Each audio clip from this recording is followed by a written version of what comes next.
Good morning.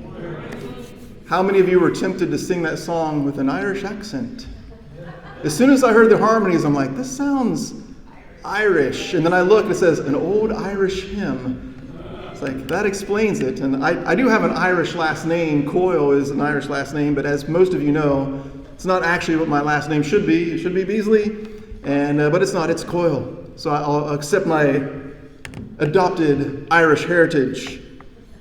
Last week we talked about, we're going through the book of Job, and last week we talked about turning wine to water. And I'd left you with what I hope was a tantalizing cliffhanger of what it would mean to turn wine into water. Now most of us, we already know the story about Jesus turning water into wine. And given what your beverage consumptions, what your preferences might be, it might be preferable for someone to turn water into wine, but it's hard to imagine wanting to turn wine into water.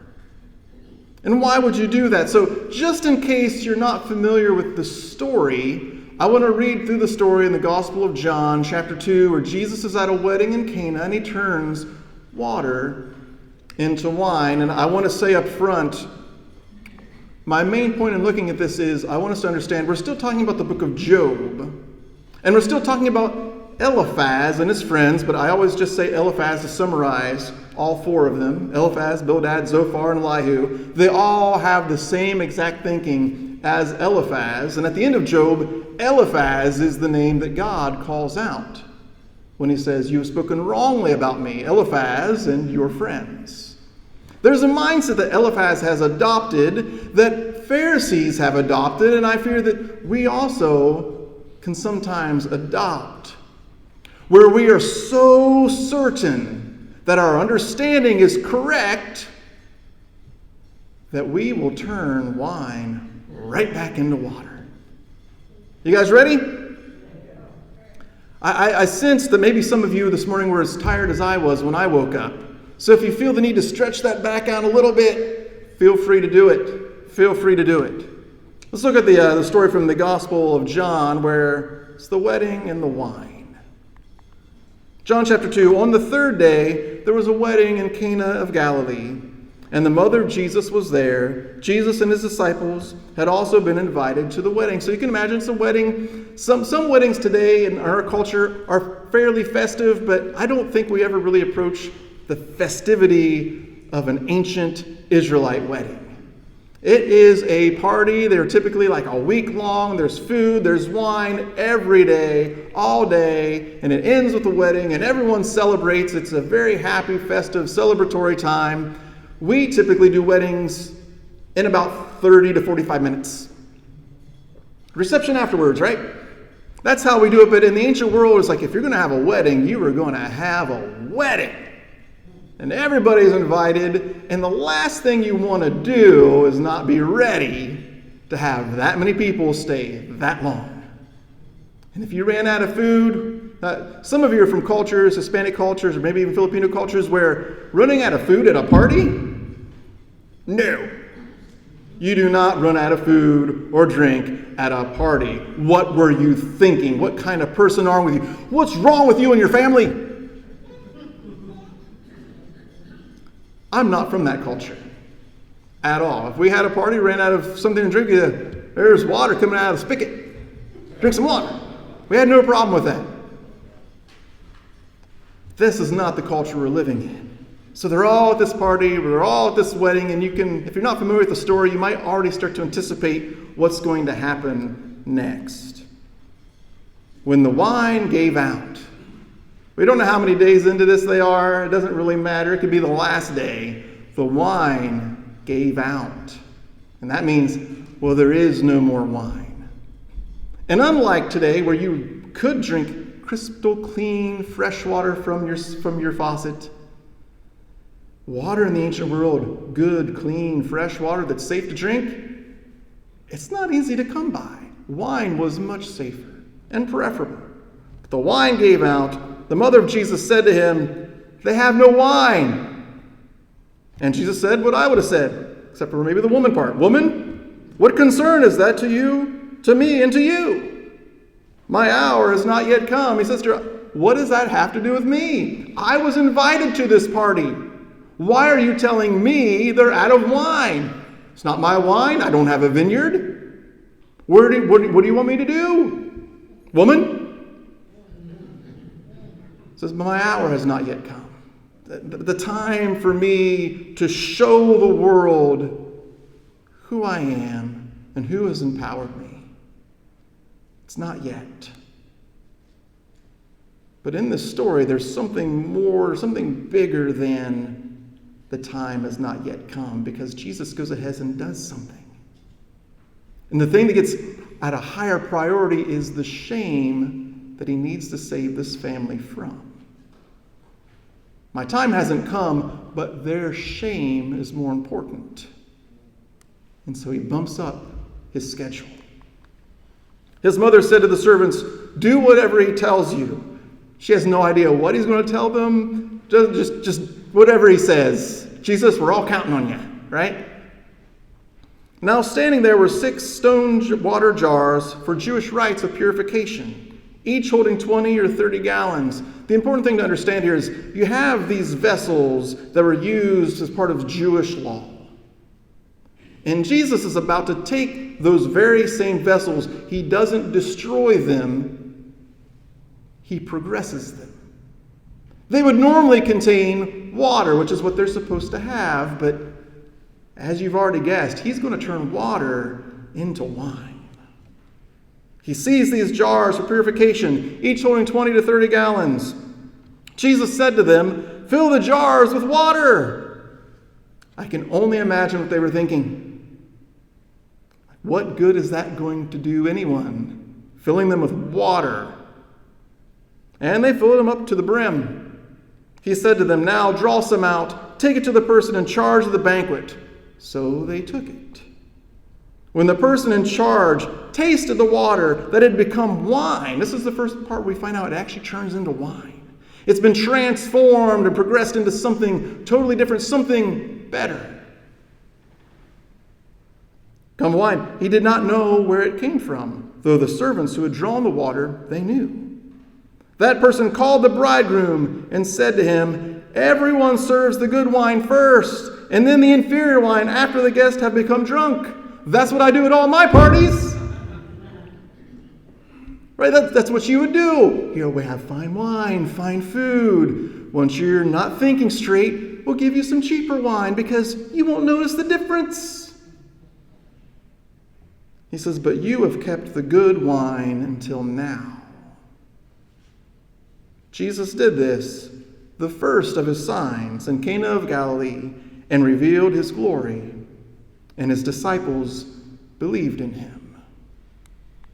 So there you have it. That is the water to wine story. It's a sermon all on its own, which when we did with the Gospel of John, it was a sermon all on its own. I just wanted to refresh your memory, and I wanted to reiterate that Jesus is taking an old way of thinking, this Jewish rites of purification, and he's not destroying it, he's transforming it, he's moving it into something else. So what would it mean for someone to turn wine into water? What would that mean? What would that look like? Now, in the story of water to wine, this doesn't happen. There's no second set of people that come in and say, this is all wrong. Those are meant for Jewish rites of purification. You can't have wine in them. You're supposed to have water in them. You've ruined the vessels. That never happens. But what if it did? What would that look like? In the Gospel of John, we actually do have multiple stories where people turn wine right back in the water. Or at least they want to. You want to see a couple examples? You're like, I've read the Gospel of John. No one ever turns wine into water. Oh, they do, or they attempt to, metaphorically. John chapter 5, in Jerusalem near the sheep gate there is a pool which is called in Hebrew Bethesda. It has 5 porticos where several sick people were lying. They were blind, lame, and paralyzed. There was a man who had been there in the same sick state for 38 years. Jesus saw him lying there and knew that he had been there a long time already. Do you want to get well? He asked him.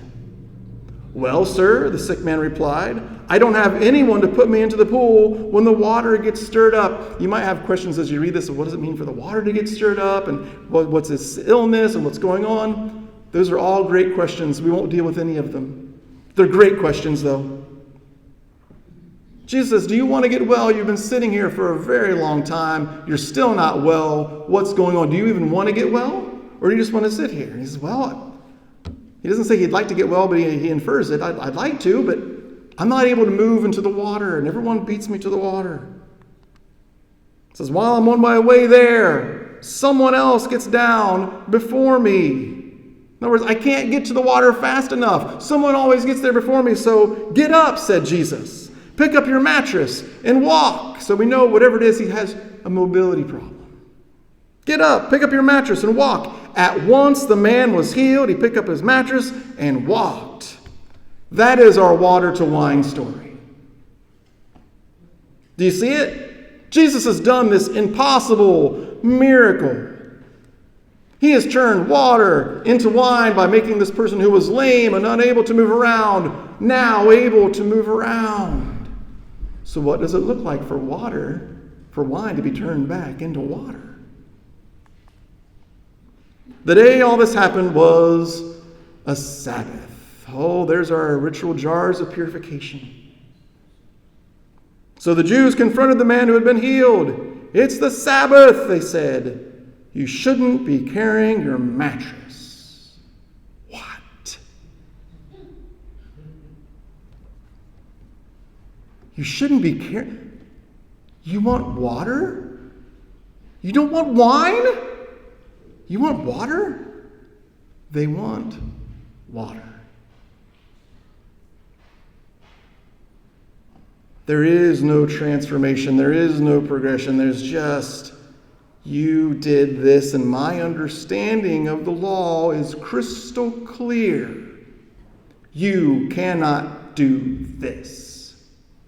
To which Jesus should say, but I just did. This is exactly what Eliphaz would do. He would look at his understanding of the world, he'd look at a situation that happens, and he would say, impossible. It's what he does with Job. It's exactly what he does with Job. Job says, I am suffering, and yet I am innocent. And Eliphaz says, oh, no, you're not. Impossible, Job. We all know the truth. You have sinned, Job, and that's why your family is dead. That's why you've lost all your possessions. That's why you're poor. That's why you're on the verge of death yourself, because you've done something wrong. Eliphaz loves water. He's not ready for wine. You want another story of water to wine? Here's another one from the Gospel of John. Now, as Jesus passed by, he saw a man who was blind from birth. And his disciples asked him, saying, Rabbi, who sinned, this man or his parents, that he was born blind? This is Eliphaz 2.0 right here in the disciples' mouths, right? We know, what they know for certain is that somebody did something wrong. He was born blind. It's not like, well, there was an accident, he became blind. No, he was born blind. And to them, that can mean only one thing. Someone did something wrong, or maybe he did at birth somehow. And that is why he suffers blindness. It's so simple. And they were so certain. They didn't ask, Jesus, is this the cause of sin or something else? Oh, no. They're certain. It's sin. For sure. What they don't know is whose sin. The fact that it's caused by sin, foregone conclusion, never questioned, never doubted. He suffers because of sin. Either his or his parents. Do you see Eliphaz in this story? I sure do. Jesus answered, neither this man nor his parents sinned. He's starting to change water into wine. but the works of God should be revealed in him. When he had said these things, he spat on the ground and made clay with saliva. This is probably the grossest healing we've ever seen. And he anointed the eyes of the blind man with the clay. And he said to him, "Go, wash in the pool of Siloam," which is translated sent. So he went and washed and came back seeing. There we have it again. Water turned into wine. Blindness turned into seeing.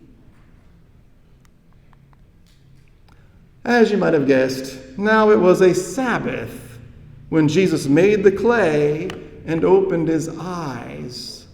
So apparently, when the Sabbath says, "Do no work on the Sabbath," that includes spitting and making clay. They're all upset at him. You took the jars of ritual purification, you turned the water into wine. That's not what they're meant for. They're meant for water. You told a man to pick up his mat and walk. You told him to pick up his mat and walk. You can't carry your bed and walk on the Sabbath. What are you, crazy? It's wine to water. You spit and it made clay. And you had him go and wash. Are you insane, Jesus? It's a Sabbath. Therefore, some of the Pharisees said, "This man is not from God, because he does not keep the Sabbath." Wine to water. Wine to water. Could you imagine if someone walked into this facility and did these types of signs, and the thing that you got upset about was the fact they spat in the ground and made some mud with it? Born blind. And the only thing you see is you put wine in those vessels, and it's meant to have water. Could you imagine being a person that says, "I don't want the best for last. I don't even want the wine you give it first. Just give me the water. Just give me the water." Short sermon, folks. You're welcome. You can thank me afterwards. There'll be plenty of time. Eliphaz turns wine to water. All the time. All the time. Eliphaz does, Bildad does, Zophar does, Elihu does. They're all turning wine right back into water. Because Job is saying, "Hey, look, guys, this thing that we all thought we understood and knew, this thing about God and how it all works, and Scripture and obedience and faith and righteousness and blessings and curses, we're all wrong. None of us understand it." That's the wine. And Eliphaz says, "Actually, Job, you're wrong. We all know why people suffer." And he even says to Job, I feel like you used to know why people suffer, but now that it's you, all the rules are changing now. And you've had people like that in your life, right? Right? They judge everybody, but then it happens to them, and like, "Oh, I guess maybe that's not how it works after all." And you kind of look down, I'm like, "Really? Seriously? That's what you think? That's not what you thought a week ago. But now it comes to you, and now you're complaining." Job says, "I think we all got it wrong." And they say, no one got anything wrong. You have a hidden sin of some sort somewhere, and you deserve everything that happened to you. Actually, I believe it's Zophar that says, actually, you deserve worse than what happened to you. I can't think of anything worse that could happen to Job. Every imaginable thing that could go bad and wrong in his life has gone wrong. He actually specifically tells Job, "Your children are all dead, and it's because of you. But they deserved worse." Eliphaz is always turning wine right back into water. Because he likes water. He's comfortable with water. Water makes sense to him. He doesn't want any wine. His sight is his blindness. This is exactly what Jesus says to the Pharisees about the blind man. And they'll say, are you calling us blind? We see. He's the one that was blind. And everything gets turned upside down. The fact that Eliphaz thinks that he can see clearly, he almost said, now the rain is gone. Now that Eliphaz thinks he can see clearly, that's his blindness. The Pharisees thought, Jesus, we see perfectly well. You made clay on a Saturday. His sight is his blindness. His certainty is his sin. Because it is his certainty that causes him to maltreat, I'm trying to think of the right word there, to mistreat Job. And say all sorts of awful things to him. You remember last week, that's why Job says, you are all miserable comforters, all of you. Because they're so certain they're right, it's not even within the realm of possibility that they could be wrong. I will confess something to you. I know I'm wrong. I know it. There are things that I feel like I'm pretty certain about that I'm wrong about. So are you. Our problem is we don't know which parts we're wrong about. We don't know which bits and pieces of our thoughts are the wrong ones. We know they're wrong somewhere, we just don't know which ones. His certainty is his sin. The certainty of the Pharisees is also their sin. They will watch a man be born blind and healed after an entire lifetime. And they'll still say, was that really him? Go, let's get his parents. Was he really born blind? Has he been faking it this whole time? Because that's what everyone wants to do, is fake they're blind from birth. He decided at the age of 1 week, right after circumcision, he's also going to be blind. Was he really born blind? How did he get healed? Well, you know how he got healed. Jesus spit in the ground and made clay. He washed it off of his eyes and he came seeing. It's not that they don't know how, it's that they don't want to accept how. Because to accept how is to change the way they understand pretty much everything. Their certainty is their sin. And so today, my invitation is, they're always a little different. This one's a little different too. Say goodbye to Eliphaz. Are you saying to be certain about nothing? No. But I'm saying be open to the possibility that you were wrong. I'm also saying, don't let your certainty be so certain that you will mistreat and abuse and talk down to and judge people around you. Because you think you understand everything. You don't. Nobody does. If there's one thing Job teaches us, is that we do not understand almost anything at all. When God finally shows up, right, our first interaction with God is making a deal with the accuser. Our last interaction with God is God shows up in a storm. And he asks question after question after question of Job. Were you there when I did this? Were you there when I did that? Did you give me counsel when I did this? Did you give me counsel when I did that? And Job had to say, I don't know. I wasn't there for any of it. I don't know the answers to any of these questions, God. Job doesn't, and we don't either. It is wisdom that accepts the fact that we might be wrong. And that certainty leads them to really, really spiritually and verbally abuse a man that they love. And their love, as you read through, the love starts to really look a lot like hate. It reminds me of the Garden of Eden. You got the tree of life and the tree of death side by side. It's one small step, and you've crossed over.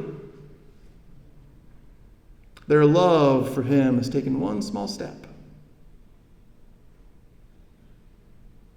And they're saying some of the worst things you'll ever read. Because they're so certain. They're certain that Job suffers because Job has sinned. And there are people that still think that way today. We think that way about ourselves. What did I do to deserve this?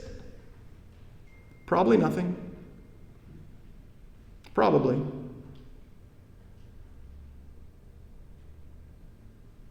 Or we'll have people come in and try and probe our lives to see what we've done to deserve it. And Job offers up a different explanation and says, maybe nothing, you'll probably never know.